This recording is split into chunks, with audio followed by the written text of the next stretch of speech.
It's not about Trump. American C.J. Hopkins, charged again in Germany, describes global censorship effort.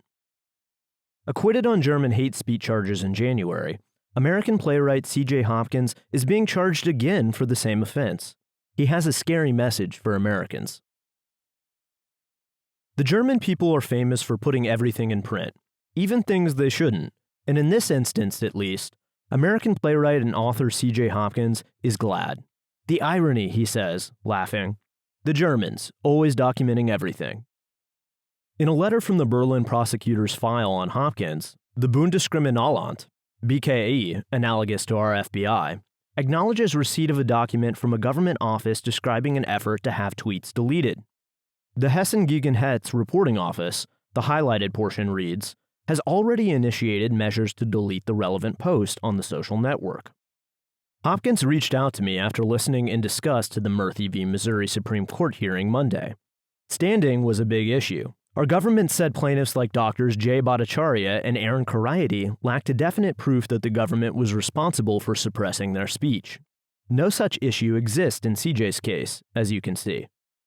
Hopkins also wanted Americans who might be up in arms about the specter of legalized censorship in their own country to see that the phenomenon has also spread to virtually every Western democracy, often in more extreme forms than we've seen so far in the United States. CJ's unique insight involves his ludicrous German case, which, as you'll read in the Q&A below, has taken bizarre turns since we last checked, and will now go to trial yet again.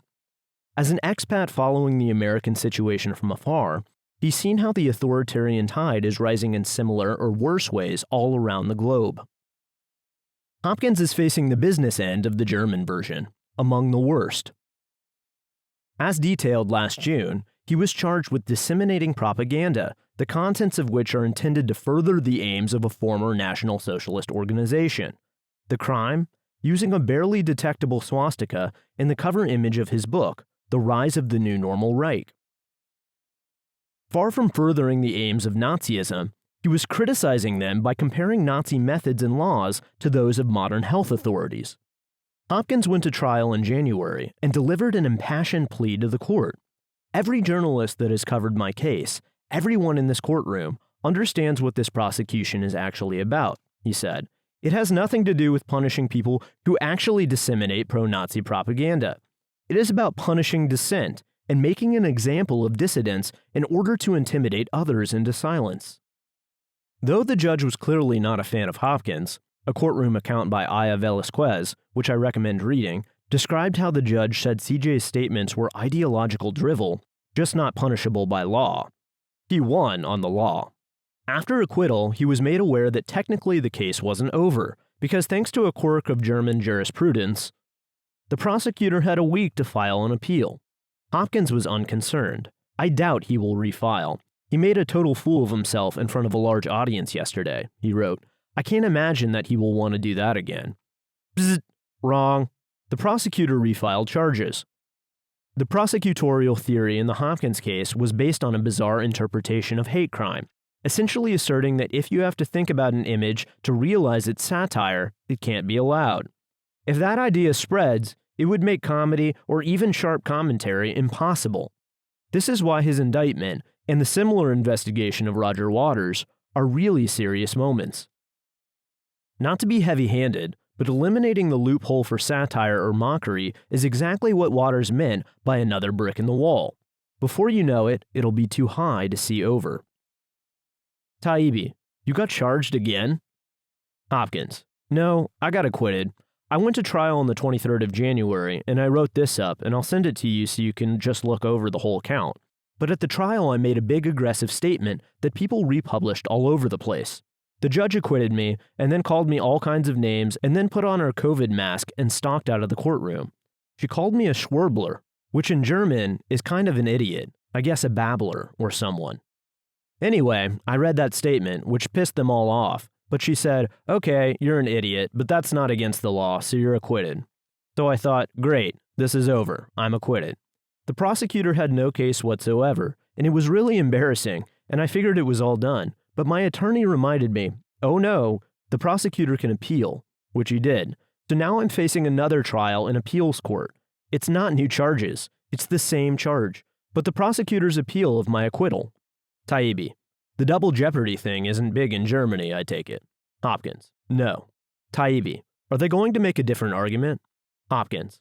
I have no idea what they're going to do. They have no argument. I mean, they put my tweets up on an overhead projector, like we were back in high school, and interrogated me about whether the swastika was on top of the mask or behind the mask, that sort of thing. The prosecutor's argument was basically, we don't believe that Mr. Hopkins is a Nazi or pro-Nazi. We don't believe he was trying to spread Nazi propaganda, but he nonetheless spread Nazi propaganda because his tweet, and this is a great part of their argument, because if people saw his tweets, they would have to stop and think for a minute to figure out what they meant. Taibbi. Essentially, you can't have satire, because that requires a person to have at least one thought. Hopkins. You can't make people think. You've got to have beat-you-over-the-head messaging. I think the whole point of this, I'm sure it's like the plea bargain thing in the States. They figure if they hit you with the €3,600 fine, you're going to have to pay 3 times that much to fight it in court. So you're just going to have to pay the fine and go away. I don't think they ever expected to end up in court. And I have no idea what the prosecutor is doing with this appeal. The judge a few weeks later submitted a written verdict, which is strongly in my favor. She pretty much reiterated my attorney's arguments and made it absolutely clear that what I did falls under the exceptions to the statute, and there's nothing here to prosecute. Nonetheless, the prosecution's going ahead. Taibbi. Did you have much Western news coverage? Hopkins. Right before the trial I had you, the Neue Zürcher Zeitung, which is the big paper of record in Switzerland, and James Kirchick at The Atlantic, who was a big help. I think it put a lot of pressure on the judge. My lawyer made her aware that Germany was being portrayed as a laughingstock in the international press. Aside from The Atlantic, it was all independent alternative media. Taibbi. In the Murthy Supreme Court case in the States Monday, there was an issue with what they call traceability. I see you don't have a traceability issue with this document from your file case. Hopkins. Exactly. That's why I sent it to you. Unquestionably, this is a government office, directly involved with removing the tweets. The other thing that I was going to say is that I'm looking at things like the Supreme Court case from a non-US perspective. I'm outside of it. I'm watching the legislation that's getting rolled out in Ireland and the UK and what's happening to me here and what's going on in the States. And it's so obviously much broader than just a red-blue political story in the US. This is happening throughout the Western democratic countries. I'm just desperate to get that across to people. I think it's so easy for people to get locked into what's going on in their own country and not see the bigger picture. Taibbi. What's an example? Hopkins. There was just a piece in the Herald in Scotland. The police were being trained there on how to crack down on abusive hate speech. According to this new legislation that's rolling out and in the training manual, they were saying this could take place in comic performances or stage plays. People are being arrested in the UK for protest signs. If I can just put one little bug in your head, Matt, to whatever degree you can tweak people and let them know, hey, it's not just Trump and the Democrats and the liberals and the woke people and all that. This is happening all over the West, in all these different countries.